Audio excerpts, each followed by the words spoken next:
రెండు తలల పక్షి కథకు స్వాగతం.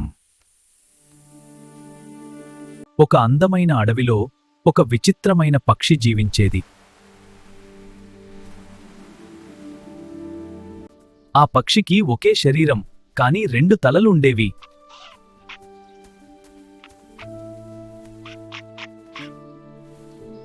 మొదట్లో ఆ రెండు తలలు చాలా స్నేహంగా ఉండేవి.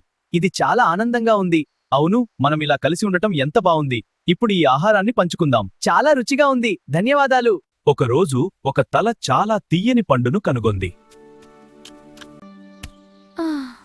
కాని అది ఆ పండును రెండవ తలతో పంచుకోలేదు.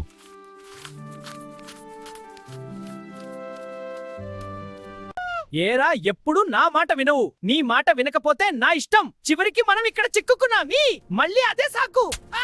దాంతో రెండవ తల కోపంగా మారింది. అది ప్రతీకారం తీర్చుకోవాలని ఒక విషపూరిత పండును తీసుకుంది.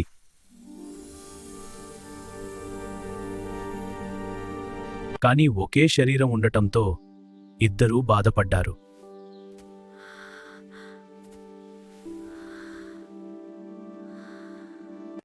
ఈ కథ మనకు చెబుతుంది, సహకారం లేకపోతే నష్టం తప్పదు. ఈ కథ మీకు నచ్చిందా?